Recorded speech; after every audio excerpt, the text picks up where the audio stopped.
पाहूयात ते विस्तृत बातम्या। सांगलीमध्ये स्वीकृत नगरसेवक पदाच्या निवडीवरून राष्ट्रवादी अजित पवार गटातला अंतर्गत संघर्ष आता उफाळून आलाय।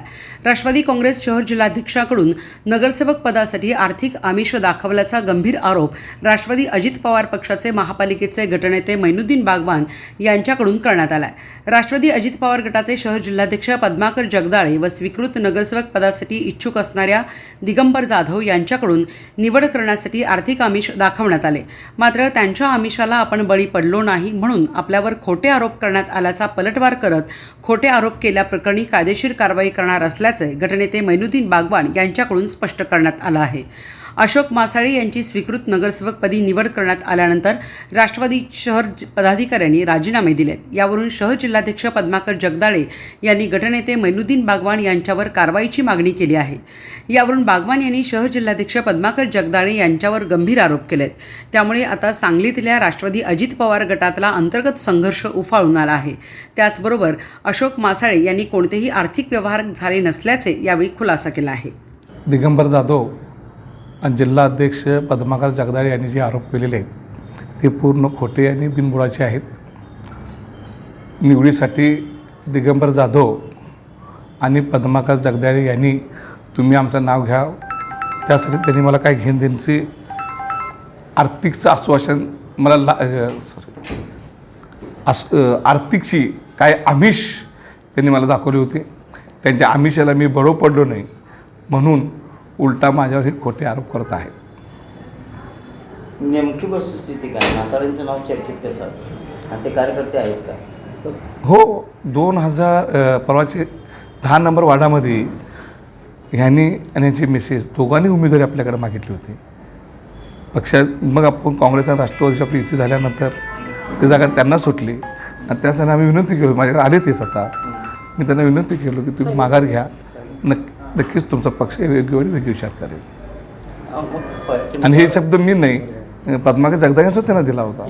जिल्हाध्यक्षांनी पण काही पदाधिकाऱ्यांनी राजीनामे दिलेले आहेत।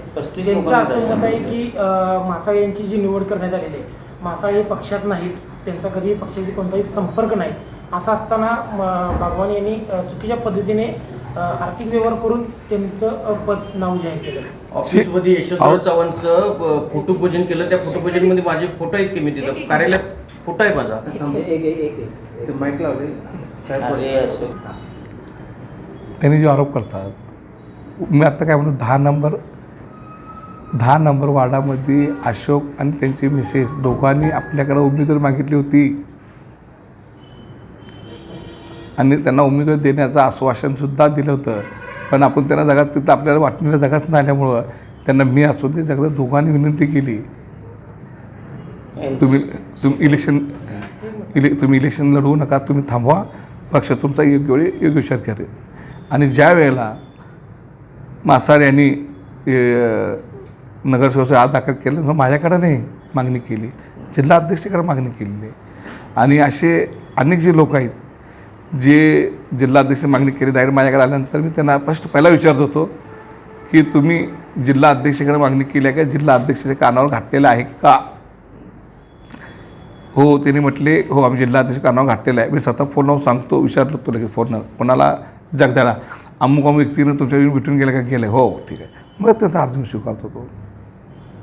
मग तुम्हाला आर्थिक तडजोड केलं असा आरोप केला जाते, बदनामी करायला लागण्याचे मी पहिल्या दिवस सांगितलं आहे, ज्यांनी ते मला आर्थिक चौकशी करून माझी बदनामी करतात त्यांनी ते सिद्ध करावं, प्रूफ द्यावं, अन्यथा मी त्यांच्यावर कायदेशीर कारवाई करणार आहे।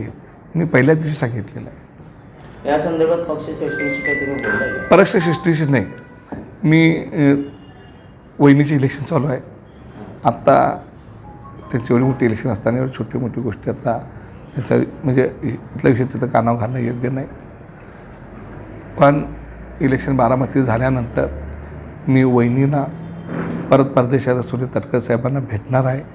मी भेटून जे काही लोक आत्ता इथं एक वातावरण तयार करून मला बदनाम करण्याचा साधिश नव्हते, मला बदनाम करायचं, पक्षाला बदनाम करायचं जे पद्धत सुरू केलेली आहे, हे सर्व बाबी मी वरिष्ठ कारणावर घालणार आहे। मी अशोक मासाळे प्रभाग 10 मध्ये इलेक्शन लढवण्यासाठी राष्ट्रवादी अजित पवार गटांच्याकडं अर्ज केला होता. माननीय पद्माकर जगदाळे साहेब यांच्याकडे जाऊन भेटून तिथं मुलाखतसुद्धा दिली ती की तिथं बाकीचे वरिष्ठ त्यांचे होते सगळे, विष्णू माने साहेब, दिग्विजय माझे महापौर, सुरोनशी, गटनेते पण होते, बागवान साहेब पण होते त्यावेळी. आणि ते सगळं आमचं मुलाखत झाल्यानंतर त्यांनी मला शब्द दिला होता की तुम्ही सक्षमपणे लढा, आम्ही तुमची उमेदवारी फायनल करतो. ऐनवेळी असं ठरलं की तुतारी आणि काँग्रेस आणि घड्याळ एकत्र आल्यात. त्यानंतर प्रत्येक वार्डात त्यांनी प्रभागामध्ये 4-4 करायचं ठरवलं. मग त्यात ते काँग्रेसने 4 ह्याच्यात घ्यायचं ठरवलं. काँग्रेस आणि तुतारी मिळून 10 नंबर वार्ड त्यांना गेलं. घड्याळला तिथं काय शिल्लकच राहिलं नाही म्हणून ह्यांनी म्हणले की तुम्ही अर्ज भरू नका. तुम्ही जर अर्ज भरला किंवा परत आमच्याकडं तुम्ही सभासद झाला आहे आणि आमच्या पक्षात आला आहे आणि परत तुम्ही जर हे करायला लागला तर तिथं ॲलिगेशन आमच्यावर येईल. तुम्हाला मी योग्य ती संधी देतो. मी म्हटलं मला शब्द आत्ता द्या, मी दोन्ही अर्ज विड्रॉल करतो म्हटलं, आणि जे तुम्ही उमेदवार तिथं देताय अलायन्समधला त्यांच्या मी पाठीशी राहतो. मग ह्या सगळ्यांनी शब्द दिल्यानंतर मी ते अर्ज विड्रॉल केलं आणि मी इलेक्शनला उभं राहिलोच नाही. राजू मुळीकच्या पाठीशी राहून त्यांना 5,000 मतं पडली. काँग्रेसचे हे होते निंबाळकर मॅडम, ते निवडून आले 5,500 मतानं.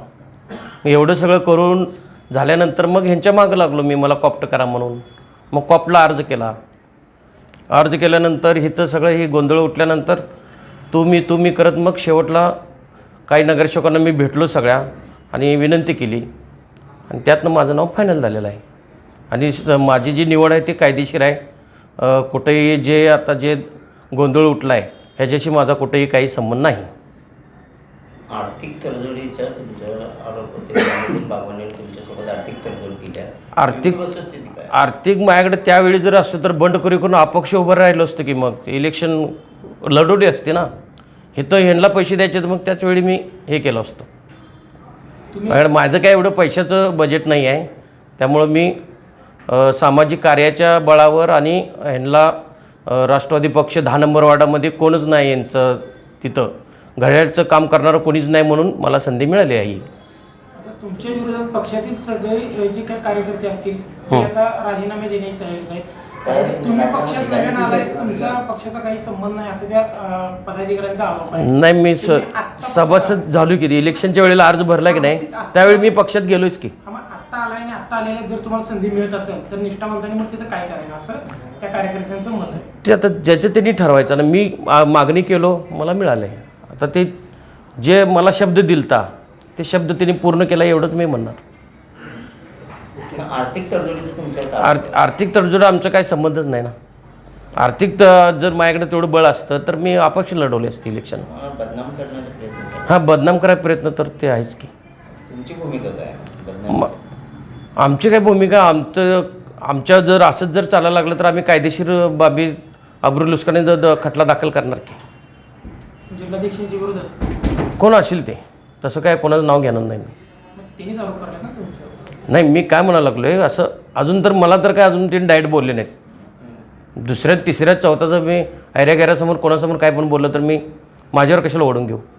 प्रसार माध्यमांच्या समोर बोलले तुमच्या जिल्ह्यात. नाही, मला काय म्हणायचं आहे, वैयक्तिक मला जर त्यांनी बोलून जर काय बोलले किंवा एखादं पत्रव्यवहार जर काहीतरी लेखी केलं. त्यांनी तुमच्या नावाविषयी ते विषयी ते बोलले की तुम्ही आर्थिक व्यवहार झालेला आहे. त्यांनी असं कोण आयरेगिरी नव्हते, तिथे सगळे ते पत्रकारच होते.